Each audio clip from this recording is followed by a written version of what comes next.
तो आज हम बात करेंगे एक लूप के बारे में जिसका नाम क्या है, फॉर लूप। ठीक है। Okay.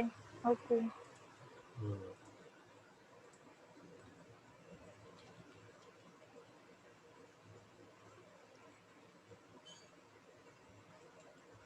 अगर हम फॉर लूप की बात करें तो जब हम क्या करते हैं, when we want to, और when we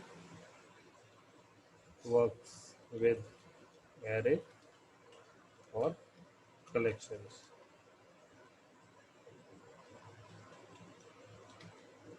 ठीक है, then we use for loop। बोला जाए तो for loop is used to read the index। ठीक है। हेलो। Hello. आवाज आ रही है? Yes, sir. हम्म, अगर हम इसकी बात करें for loop is use to read the index. ठीक है, ये याद रहेगा। Okay. इसके लिए अगर हम बात करें सिंटैक्स, तो सिंटैक्स किस तरह का होगा कि for sorry,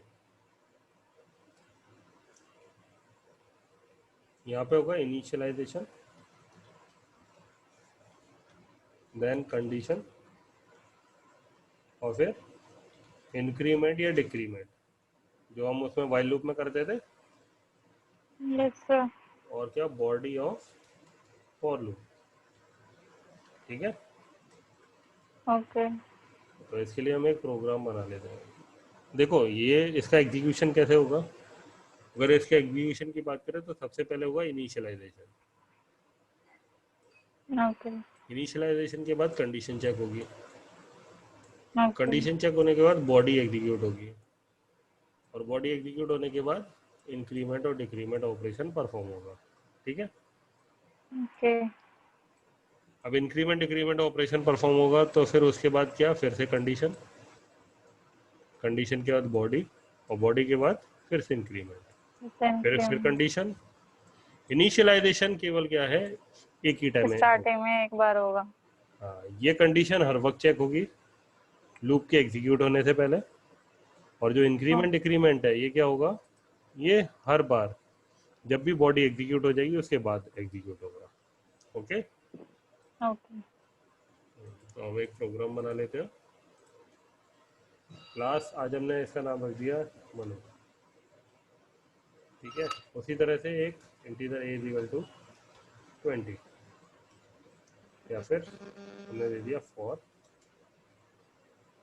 int A is equal to 0, Okay. और ए क्या है, ए लेस देन है 10, और ए को हमें क्या करना है, ए को ऐड कर देना है, और प्रिंट क्या करा देना है।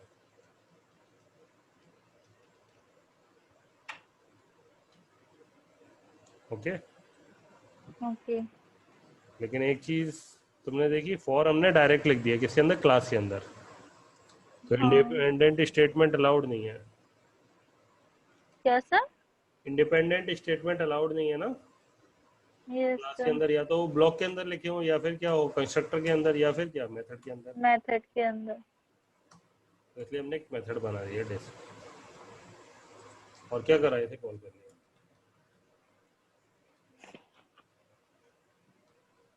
ओके, और अब हम इसे क्या करेंगे, इसे सेव करेंगे, सेव एज। आज हमने इसका नाम दे दिया चेक डॉट जावा। ठीक है। Command prompt, set path,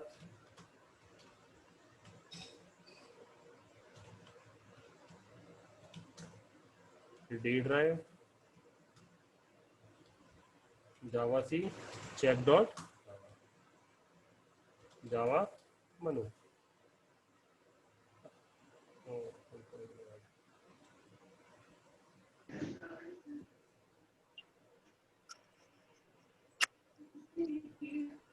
hello. Hello.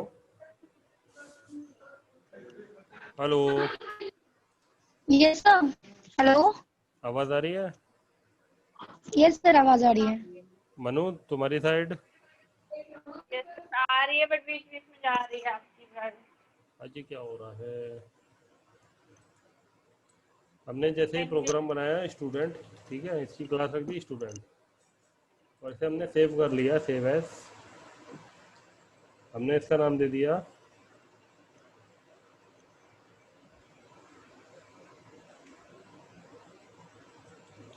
Test, या फिर राइट डॉट जावा, ठीक है।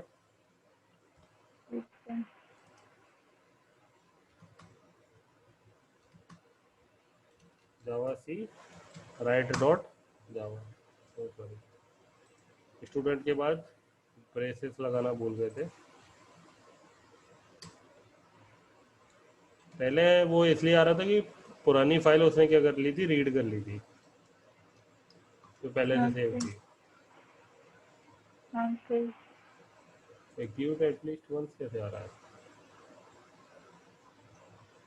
ओ सॉरी सॉरी, तुमने अभी नहीं बताया कि जो हमारी क्लास है, क्लास का नाम क्या है, स्टूडेंट, लेकिन वहाँ हमने क्या बना दिया था, हेलो, इसलिए आ रहा था वो। कंपाइल, जब हम इसे रन करेंगे तो जावा स्टूडेंट की क्लास नेम क्या है, स्टूडेंट आ गया, 0 to 9। ओके। ओके। अब जैसे कि मैंने बोला, ये एरे का इंडेक्स रीड करने के लिए यूज होता है। जैसे तो होता है इंटीजर ए आ रहा है, और यहाँ पर वैल्यू क्या होती है, 10 2 13 45 6 87। तो अगर एरे का इंडेक्स कहाँ से शुरू होता है, 0 से, तो 0 यस 1 2 3 और ये 4। तो ए अगर 0 है तो क्या प्रिंट कर दो, ARR ऑफ ए। और ए लेस देन क्या होना चाहिए, लेस देन 5 होना चाहिए, क्योंकि इसके टोटल इंडेक्स कितने हैं, 4 है ना, 0 1 2 3 हाँ 4। इसलिए ए लेस देन क्या रहना चाहिए, हमेशा 5। अगर ए इक्वल टू 5 भी आ गया तो फिर क्या हो जाएगा, वहीं से वो टर्मिनेट हो जाएगा। मतलब इसमें इंडेक्स की 5 वैल्यू हमारे पास प्रिंट हो जाएंगी सर। हाँ, कंपाइल, आ गया 10 2 13 45 6 87, ठीक है। इसी जगह हम क्या कर सकते हैं, ये भी यूज कर सकते हैं कि जो भी हमारा एरे है, एरे में हम एक वेरिएबल को यूज कर सकते हैं जिसका नाम क्या है, लेंथ, ठीक है। ये रिटर्न करता है एरे की लेंथ को। ये एक मेथड नहीं है, ये क्या है, ये एक वेरिएबल है, स्टैटिक वेरिएबल है। ओके। हाँ, ओ सॉरी, 5 आ जाएगा यहाँ पे हाँ, सर। ये स्टैटिक नहीं है, ये सॉरी इंस्टेंस वेरिएबल है, उसे अभी छोड़ते हैं। लेंथ एक तरह का वेरिएबल, अगर कोई भी तुमसे पूछता है तो। ओके। हाँ, इंस्टेंस वेरिएबल है, उस पर हम आगे जाके डिस्कस कर लेंगे। अब अगर हमने ये कर दिया तो इसमें कुछ भी वैल्यू डाली हो, हमें ये नहीं बताना कि कितनी वैल्यू है। इंडेक्स की लेंथ आ जाएगी बस। हाँ, जितनी भी लेंथ है उतनी लेंथ तक क्या करेगा, ये प्रिंट कर देगा। ओके। आ गई सारी, ठीक है। तो ये यस था सर। For loop. अब यहाँ पर क्या है, यहाँ पर कोई भी स्टेटमेंट हो सकता है जो एक बार एग्जीक्यूट कराना हो, ठीक है। ठीक है। जैसे हम पहले वाले की तरह कर देते हैं।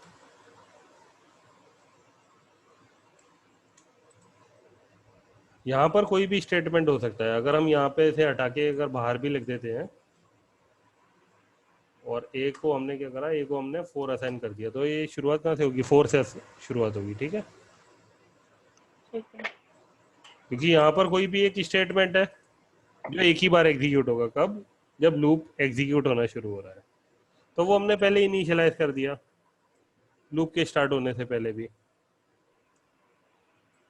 और यहाँ पर अगर हम कुछ भी नहीं लिखेंगे तो ये क्या कहलाएगा, ये कहलाएगा एम्प्टी स्टेटमेंट। ठीक है, क्या कहलाएगा? Empty statement. तो अगर इसे हम कंपाइल करेंगे और रन करेंगे तो 4 से शुरू हो रही है, 4 5 6 7 8 9। यस। अब ये जो a प्लस प्लस है, इसे हमने क्या करा, इसे यहाँ से हटा लिया और इसके यहाँ पर लिख दिया। ठीक है, ठीक है। a लेस देन हमने कर दिया 8। कुछ भी कर सकते हैं वो तो ये करनी हाँ बस मैं इसलिए कर रहा हूँ ताकि जो प्रीवियस आउटपुट है वही ना है। ये वाला जो ये स्टेटमेंट है, जो भी पैरामीटर यहाँ पे आता है, ये क्या है, ये तब एग्जीक्यूट होता है जब बॉडी एग्जीक्यूट हो जाती है। तो वो वाला स्टेटमेंट हमने सबसे लास्ट में दे दिया, तो वो भी वैलिड है। लास्ट स्टेटमेंट भी क्या हो जाएगा, एम्प्टी। ठीक है, हाँ। तो अगर हमने ये दिया और फिर हमने ये दे दिया तो आ गया ना 4 5 6 7। 8 होते ही कंडीशन फॉल्स हो जाएगी। यस। ठीक है, तो इसमें तो सर हम फॉर लूप यूज ही क्यों करेंगे फिर? मैं बस तुम्हें केसेस बता रहा हूँ इसके, यही वीडियो में मिलेगा तुम्हें। फॉर लूप जो मेन है वो किस लिए यूज होता है, ये जो मैंने लिखा है, when we work with array और collection then we use for loop. For loop. और for loop is used to read the index. Okay.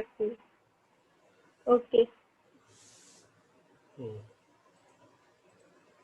लेकिन हम यहाँ से अगर कंडीशन हटा देंगे तो एरर आ जाएगी। क्यों? क्योंकि देखो वाइल लूप में भी हम कंडीशन देते थे पैरामीटर में, डू वाइल में भी कंडीशन देते हाँ। थे, तो हम कंडीशन यहाँ पर भी देंगे। ओके सर, इससे इसी में वो बताइए फिक्स्ड वैल्यू वाली चीज। अगर देखो हमने यहाँ पे दे दी final int a equal to 4। ठीक है, तो ये a कभी भी चेंज नहीं होगा। Okay, okay. तो ये चेंज नहीं होगा, तो फिर इस केस में क्या, a को ही हम प्रिंट करा देंगे। आ रही है? Yes sir. अगर ये हम ना लगाते, हम केवल यहाँ पे 4 लिख देते, 4 इज लेस देन 8, और प्रिंट क्या करा देते, तभी क्या ये फिक्स्ड वैल्यू है। Yes.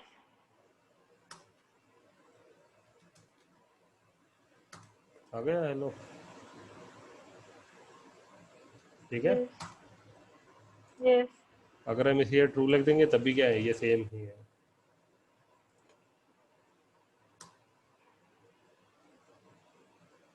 Compile.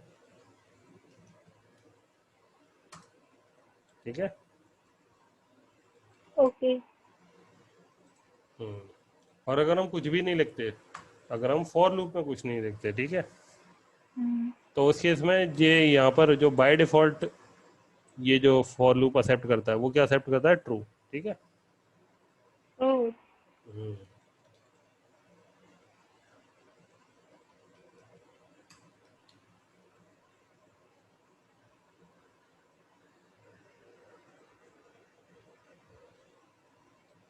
Hello, I am executing.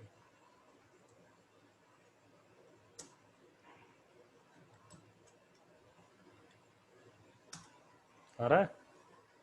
Yes sir.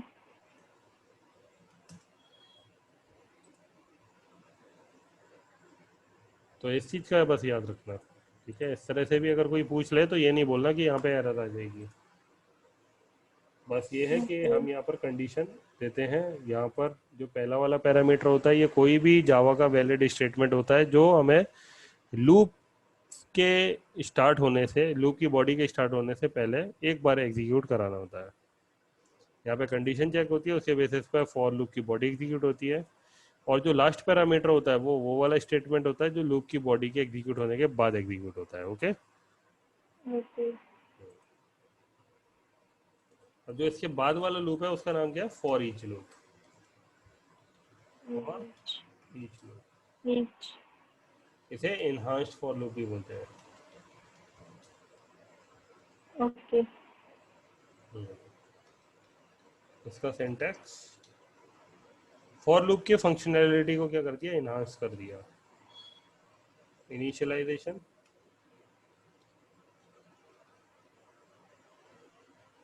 इसके बाद फॉर, ठीक है, और यहाँ पे क्या है, इंडेक्स।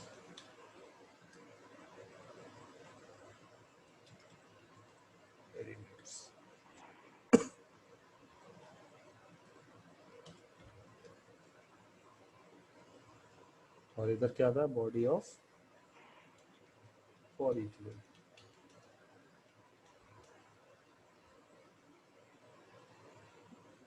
ये हमेशा किस केस में यूज होगा, जो फॉर लूप था वो किस केस में यूज होता था, एरे और कलेक्शन के केस में। तो फॉर ईच लूप भी किस केस में यूज होगा, इसी केस में यूज होगा अधिकतर। लेकिन फॉर लूप को हम दूसरे केसेस में भी यूज कर सकते थे, जो अभी तक हमने करा था ना, कि एक ही वैल्यू प्रिंट कराई थी, एक ही वैल्यू कम ज्यादा करी थी। यस। हाँ, लेकिन फॉर ईच लूप स्ट्रिक्टली इसी के लिए है, एरे और कलेक्शन के लिए। अगर हम ओके। एक ही इंसर्ट करा के एक ही वैल्यू को हम मतलब इंक्रीमेंट करें या फिर डिक्रीमेंट करें और ओके। उसे प्रिंट कराएं या उसे प्रोसेस करें, तो ऐसा नहीं होगा। ओके। हाँ, ये स्ट्रिक्टली यूज होता है किसके लिए, एरे और कलेक्शन के लिए। ओके। और अगर हमारे पास एक एरे है, इंटीजर ARR, और इसके अंदर क्या वैल्यू है, 10, 20, 30, 40, तो हम क्या करेंगे, फॉर। अच्छा ये बताओ कि जो एरे है, एरे के अंदर कोई भी जो एलिमेंट है वो किस टाइप का है, इंटीजर टाइप का है ना। यस। हाँ, तो अगर ये जस्ट उस तरह से है कि क्या है, तुम्हारे पास एक मतलब बोला जाए एक बॉटल है, और बॉटल के अंदर तुमने क्या करा है, एक फिक्स्ड टाइप के एलिमेंट एंटर करे हुए हैं। तो जब भी तुम उन्हें पिक करोगी वन बाय वन, तो तुम्हें ये मालूम पड़ेगा ना सारे सेम टाइप के ही हैं। यस। ओके, तो फॉर ईच एलिमेंट किस टाइप का, इंटीजर टाइप का, किसके अंदर, एरे के अंदर। तो उसे क्या करना है, हमें प्रिंट करा देना है। प्रिंट कैसे कराओ, एलिमेंट को, ठीक है। ओके। एरे था, एरे के अंदर जितने भी हैं एलिमेंट, तो वो किस सर टाइप ये एलिमेंट। का, इंटीजर। ये तो हमने वेरिएबल ले लिया ना बेटा, कोई भी ले लिया। ओके। हाँ, ये लो हमने डेटा कर दिया। मैंने एलिमेंट इसलिए लिखा था जिससे तुम समझ पाओ। हमने डेटा कर दिया, तो वेरिएबल है ना। हाँ। हाँ, ARR के अंदर कोई भी एक वेरिएबल, मतलब कोई भी वेरिएबल, वो किस टाइप का, डेटा टाइप का। वो सॉरी, ओके। डेट, जो जो भी, इंटीजर टाइप का। हाँ वो इंटीजर टाइप का है, और से हमने असाइन हाँ। करा हुआ है एक वेरिएबल, क्या, डेटा। प्रिंट क्या डेटा। कर दो, डेटा। डेटा। तो इसमें होगा क्या? इसमें प्रिंट हो जाएंगे, आ गई 10, 20, 30, 40, ओके। देखा। मतलब इसमें हमें हमें इंक्रीमेंट डिक्रीमेंट करने की कोई जरूरत नहीं पड़ी। मतलब फॉर लूप में आपको पहले इंडेक्स की इंफॉर्मेशन देनी है और फिर उसको प्रिंट करा लेना है। हाँ, पहले हमें एरे बताना है, हम्म। और एरे के एलिमेंट को वन बाय वन क्या कर लेना है, पिक कर लेना है, ओके। ठीक है। और इसमें अगर सर कंडीशन कैसे लगाएंगे अगर हमें कुछ एलिमेंट्स पिक करना इसमें कंडीशन नहीं लगती, इसमें यही होता है, ये इंडेक्स को वन बाय वन अपने आप रीड कर लेता है। है? अच्छा। हाँ, इसलिए तो स्ट्रिक्टली यूज होता है, किसके लिए, एरे और कलेक्शन के लिए। ओके। इसकी सबसे बड़ी डिसएडवांटेज यही है कि इसे हम अपनी कंडीशन के अकॉर्डिंग स्टार्ट नहीं कर सकते। ऐसा नहीं कि हम बीच में से किसी भी कंटेंट को रीड करें या फिर बीच में से किसी भी कंटेंट को स्किप कर दें, ऐसा नहीं होता। ये शुरू से लेके आखिरी तक सारे कंटेंट को क्या करता है, रीड करता है, ट्रैवर्स करता है। ओके। ओके। ओके। हाँ, अच्छा मैंने तुम्हें मल्टी डायमेंशनल एरे पढ़ाया था। नहीं। चलो हमने 2 डायमेंशनल एरे पर अभी काम करते हैं। 2 डायमेंशनल एरे जिसमें 2 एरे होते हैं। तो एक एरे तो ये बन गया, हम्म। और दूसरा एरे ये बन गया 12, 34, 45। तो एक एरे तो ये है और दूसरा एरे क्या है, ये है। हम एक और डाल दे रहे हैं एरे, कोई दिक्कत नहीं है। 2, 4, 6, 7, 21, 47, 32। तो ये क्या है, 2 डायमेंशनल एरे है, क्योंकि एक एरे के अंदर एरे। ठीक है, अभी तक हमने क्या पढ़ा था, सिंगल एरे। सिंगल एरे में एक एरे के अंदर एलिमेंट्स। 2 डायमेंशनल एरे में क्या है, एक एरे के अंदर दूसरा एरे और उस एरे के एलिमेंट्स। तो एक एरे, उसके अंदर ये दूसरा एरे और उसके एलिमेंट, एक एरे और उसके अंदर ये दूसरा एरे उसके एलिमेंट, एक एरे और उसके अंदर क्या है, ये तीसरा एरे। ठीक है, ओके। जब भी हम इस एरे को रीड करेंगे तो इस ये जो एरे है इसके अंदर जो भी एलिमेंट मिलेगा हमें पहला, वो किस टाइप का होगा, इंटीजर। वो भी एक इंटीजर टाइप का होगा, लेकिन क्या होगा, एक एरे होगा वो। क्या मतलब सर? इसमें से अगर हम पहले उठाएंगे, पहले तो हमें सिंगल एक एलिमेंट मिल गया था, लेकिन अब हाँ जब हम एरे को उठा रहे हैं तो उसके अंदर हमें क्या मिलेंगे, 3 एरे मिलेंगे ना। हाँ। देखो, एक ये वाला एरे मिलेगा, एक ये वाला एरे मिलेगा, और एक क्या मिलेगा, ये वाला ये एरे। बोला है। ठीक है, ठीक है। तो फिर हम क्या करेंगे, एरे के अंदर हमें जो भी मिला वो क्या है, वो एक एरे है। हम्म, इसके अंदर भी हमें जो भी चीज मिल रही है, इंटीजर वैल्यू, किसके अंदर, डेटा के। अब डेटा के अंदर डेटा क्या है, पहले अगर ये वाला मिला तो इसके अंदर तो हमें सिंगल एक इंटीजर ही मिलेगा ना। हाँ। इसका नाम हमने वैल्यू रख दिया। प्रिंट क्या कर दो, वैल्यू को प्रिंट कर दो। ठीक है, और सर जैसे इसमें 3 एरे हैं, तीनों एरो में अलग डिफरेंट डिफरेंट चीज वो है। तो आ गई वैल्यू, 10, 20, 30, 40, 12, 34, 45, 2, 4, 6, 7 आ गई। हाँ सर। हम्म, अब बताओ। इसमें अगर दोनों तीनों एरो में अगर डिफरेंट डिफरेंट वैल्यू है, जैसे एक में इंटीजर है दूसरे में कैरेक्टर है। ये नहीं होगा, एरे हमेशा क्या होता है, सिंगल एक ही टाइप का होता है। ओके। ठीक है, ठीक है। हाँ, तो उसमें हम वैल्यू नहीं लेंगे। ओके। एरे के बारे में क्या बोला जाता है, जो जो मैंने डेफिनेशन पढ़ाई थी, array is the collection of similar type of data और एलिमेंट्स। काफी लोग क्या बोलते हैं, होमोजीनियस कलेक्शन ऑफ एलिमेंट। ठीक है, ऐसा नहीं होगा कि इसमें एक एरे में इंटीजर भी होगा, करेक्टर भी होगा, फ्लोट भी होगा, ऐसा नहीं है। ओके। हम्म, तो अभी तो मैं ओके। फॉर ईच लूप समझ में आया। हाँ। हम क्या करते हैं, हम इसमें एक लगा देते हैं, ये प्रिंट एलन वैल्यू, इसमें हम दे देते हैं एक स्पेस, और फिर हम लिख देते हैं system dot out dot println. ये थोड़ा अच्छा बनाने के लिए है प्रोग्राम को, ये ज़्यादा बड़ा आ रहा है ना इस तरह से लिखा हुआ।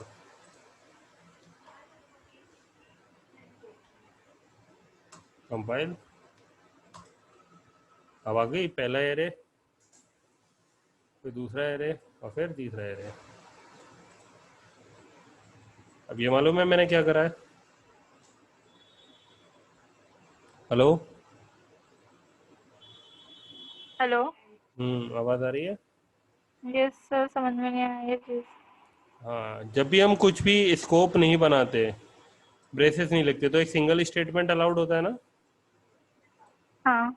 तो ये स्टेटमेंट क्या है, ये स्टेटमेंट है बॉडी किसकी, फॉर लूप की। फॉर लूप की। और ये क्या है, ये बाहर है किससे, इस फॉर लूप। हाँ। ठीक है, क्योंकि ये क्या है, ये ओके। दूसरा स्टेटमेंट है। सिंगल स्टेटमेंट ही तो हाँ। अलाउड होता है। हाँ। तो जो प्रिंट है, प्रिंट एक तरह का मेथड है। ये तुमने उसमें पढ़ा होगा, जावा के उसमें, जावा प्रोग्राम स्ट्रक्चर में। जो प्रिंट है ये क्या है, ये एक तरह का मेथड है किसका, प्रिंट स्ट्रीम क्लास का, जो क्या हाँ। करता है, वैल्यू को प्रिंट करा देता है। और प्रिंट एलन एक मेथड है किसका, प्रिंट स्ट्रीम क्लास का ही, जो वैल्यू को प्रिंट कराता है वो कर्सर को किस में भेज देता है, नेक्स्ट नेक्स्ट लाइन में। नेक्स्ट लाइन में। हाँ। तो जब भी हमने प्रिंट कराया तो जो वैल्यू थी वैल्यू प्रिंट हुई, जैसे 10 आई 10 प्रिंट हो गई, हम्म। और उसके बाद हमने क्या दे दिया, स्पेस। हम्म। फिर दूसरी वैल्यू रीड करी, फिर क्या हुआ, 20 करा, फिर स्पेस। फिर 30 आया, 30 स्पेस, फिर 40 आया, 40 स्पेस। उसी तरह से ये आ रहा है 10 20 30 40। तो सर इसमें ये डेटा इंडेक्स की वैल्यू कैसे आ रही है? ये है ना इंडेक्स की मतलब दोनों में आ जाएंगी? क्या, दोनों आ जाएंगी वैल्यूज खुद? दोनों में कहाँ इसमें तो आपने वैल्यू। वैल्यू दी है ना। देखो सबसे पहले क्या करा, एक जब हमने यहाँ पर लगाया ARR, हम्म। और उसके अंदर क्या उठाया, उसके अंदर उठाया एक एरे, इंटीजर हम्म। टाइप का, क्योंकि वही मिला। तो जब ये हमने हम्म। एरे रीड करा तो उसमें एक एरे मिला इंटीजर, हम्म। दूसरा एरे भी इंटीजर और तीसरा एरे भी इंटीजर। तो जब हम पहले अंदर एंटर हुए होंगे तो एंटर होने के बाद सबसे पहले हमारे पास एक ही तो एरे है, तो उस एरे हाँ। को हमने उठाया। तो एरे को उठाने के बाद जो डेटा था उसमें हमने क्या करा, एक एक एलिमेंट को ले लिया। सबसे पहला हम्म। एलिमेंट आया 10, तो 10 प्रिंट हो गया। दूसरा आया 20, 20 प्रिंट हो गया। तीसरा आया 30, 30 प्रिंट हो गया। फिर आया 40, 40 प्रिंट हो गया। अब एरे खत्म हो गया ना यहाँ पर, हाँ। यानी कि एरे खत्म हो गया, यानी कि इस लूप से बाहर आ गए। हाँ। लूप से बाहर आने के बाद फिर ये वाला स्टेटमेंट एग्जीक्यूट होगा। इसने क्या हाँ। करा, नेक्स्ट लाइन में पहुंचा दिया। अब यहाँ पर बॉडी खत्म, तो हम दोबारा यहाँ पर आ गए। अब जब दोबारा यहाँ पर आ अच्छा, जाएंगे तो तो इसने फिर प्रिंट क्या एलन करा, ने सिर्फ। हाँ प्रिंट एलन ने सिर्फ नेक्स्ट लाइन में पहुंचा दिया, ओके। क्योंकि यहाँ पर हमने अंदर तो प्रिंट नहीं कराया ना। हाँ। अब यहाँ से क्या होगा, यहाँ से दूसरा एरे रीड होगा। फिर। दूसरा रीड होगा तो फिर ये क्या करेगा, ये वाला स्टेटमेंट, ये सबसे पहले 12 को रीड करेगा, फिर 35 को रीड करेगा, फिर किसे रीड करेगा, 34 को, फिर किसे रीड करेगा, 45 को। 45। फिर क्या करेगा, ये वाला स्टेटमेंट फिर से नेक्स्ट लाइन में भेज नेक्स्ट देगा। लाइन में ले आएगा। और फिर ये वाला क्या करेगा, फिर ये से रीड करेगा। और ये वाला क्या करेगा, ये एक एक वैल्यू को रीड करेगा, 2 4 6 7 21, और ये क्या करेगा, प्रिंट करेगा। और फिर क्या हुआ, नेक्स्ट लाइन। ठीक है, और हम सिर्फ एक लूप का यूज नहीं कर सकते इसमें? इसमें एक लूप का ही, इसमें अगर मल्टी डायमेंशनल यूज करना है तो, मल्टी डायमेंशन को एक्सेस करना है तो। आर्यन, हेलो आर्यन। आपकी आवाज कट के आ रही थी। हाँ आवाज आ रही है। अगर मल्टी डायमेंशन को यूज करना है उस केस में पूछ रहे हो। हाँ सर, हाँ सर। हाँ तो सिंगल लूप यूज नहीं होगा, मल्टी डायमेंशनल ही यूज होगा, मतलब डबल लूप यूज होंगे। ठीक है। मतलब सर, ये जो आपने फॉर के अंदर एक और फॉर लगाया है, हम एक ही फॉर में अगर यूज करें तो नहीं चलेगा वो? एक फॉर में कैसे हो जाएगा बताओ,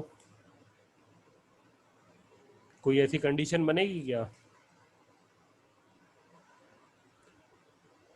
जो भी रूल है हम रूल के अकॉर्डिंग चलेंगे ना यहाँ पर। और रूल क्या कहता है, रूल ये कहता है कि हमें बारी बारी से इंडेक्स को रीड करना है। एक एरे के अंदर डेटा है, उसके अंदर जाना है, फिर हमें एक उस एरे के डेटा में जाना है। हाँ, अगर यहाँ पे 3 एरे होते तो हमें क्या लगाने पड़ते, 3 लूप लगाने पड़ते। हाँ। पहले एक एरे से एक एरे उठाता, वो पहले एक एरे के हाँ। अंदर से एरे उठाता, फिर उसके अंदर से भी एरे उठाता, और फिर उसके फिर अंदर जो डेटा डेटा उसका। डेटा होता फिर उसे उठाता। ओके। Okay sir. ठीक है, तो अगर कोई भी आ रहे हैं तुमसे ये क्वेश्चन पूछता है ना कि ऐसे भी एक लाइन में हो सकता है, तो उसे मना कर देना कि एक लाइन में फॉर ईच लूप से तो नहीं होगा। ओके। ठीक है, ये जस्ट उस तरह से है कि मान लो तुम्हारे सामने एक रूम है और उस रूम के बाहर भी क्या है, एक गेट है। तो जब तक तुम उस गेट को ओपन नहीं करोगे तुम उस रूम के गेट तक नहीं पहुंच सकते, उस रूम को ओपन नहीं कर सकते। जैसे होता है ना घर में एक बाहर मेन गेट होता है, फिर उसके अंदर फिर क्या होते हैं, रूम्स होते हैं और उसका अलग डोर होता है। तो ऐसा नहीं है कि डायरेक्ट जाके उस डोर पर तुम खड़े हो जाओगे और उसे ओपन कर लोगे। सबसे पहले क्या करना पड़ेगा, हमें मेन गेट से एंटर होना पड़ेगा, फिर हम उस रूम में जाएंगे, और फिर उसके अंदर भी कोई और रूम है, फिर हम उसमें जाएंगे। डायरेक्ट तो नहीं होती ना चीज़ें। तो मैं ये तुम लोगों से उम्मीद करूंगा कि इतनी चीज़ें तुम लोग इसकी प्रैक्टिस कर लेना अच्छे से। ठीक है मनु? ओके।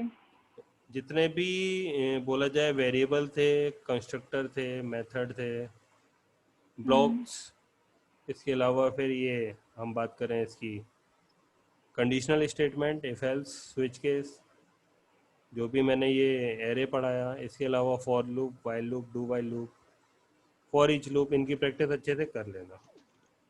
क्योंकि अब ओके। चीज़ें थोड़ी सी टिपिकल होगी जब हम ट्रांसफ़र स्टेटमेंट में आएंगे, क्योंकि वो क्या होगा, वो हम लूप के अंदर ही उन्हें अधिकतर एग्जीक्यूट कराएंगे। ठीक है? तो अगर लूप हमारे स्ट्रांग नहीं ओके। है तो वहाँ पर हमें प्रॉब्लम आएगी। और फिर जब ट्रांसफ़र स्टेटमेंट ख़त्म हो जाएगा तो फिर जो कॉन्सेप्ट था, जो मतलब एक टॉपिक था जो मैंने तुम्हें लेके चला था, प्रोग्रामिंग यूजिंग जावा, कि हम प्रोग्राम कैसे लिखेंगे जावा में, वो वाली चीज़ ख़त्म हो जाएगी। उसके बाद से शुरू होगी क्या, जावा प्रोग्रामिंग। ठीक है? ओके। हाँ, तो सैटरडे संडे कल और ठीक परसों है। ऑफ है। इस बीच प्रैक्टिस अच्छे से कर लेना। मंडे को मिलते हैं 8:30 बजे, और फिर हम वर्क करेंगे ओके सर। ट्रांसफ़र स्टेटमेंट्स के बाद। ट्रांसफ़र स्टेटमेंट में अभी मैं इनिशियली तुम्हें 3 तरह के ट्रांसफ़र स्टेटमेंट पढ़ाऊंगा। एक ब्रेक, दूसरा रिटर्न, और तीसरा कंटिन्यू। ठीक है?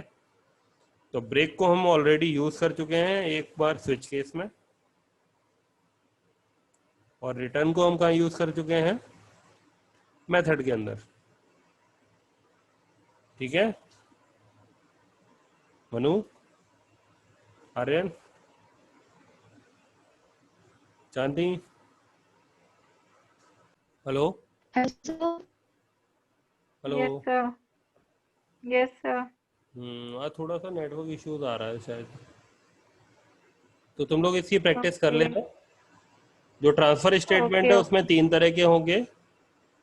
एक क्या होगा, ओके। रिटर्न होगा, फिर ब्रेक होगा, फिर कंटिन्यू होगा।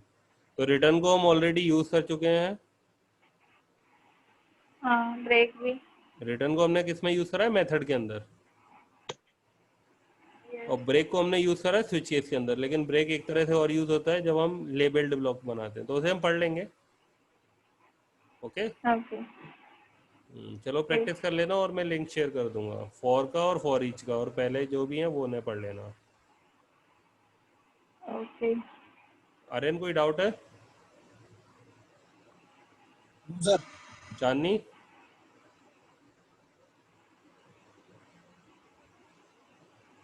हेलो चांदनी? तो मनु, तुम्हें सर कोई उसका डाउट है? माइक नहीं है शायद। नहीं सर, होगा हाँ। तो मैं पूछ लूंगी हाँ सैटरडे लेकिन संडे। हाँ लेकिन क्या है कि इनकी प्रैक्टिस अच्छे से कर लेना। ठीक है? ठीक है। ओके, चलो रखता हूँ मैं। ओके। ओके।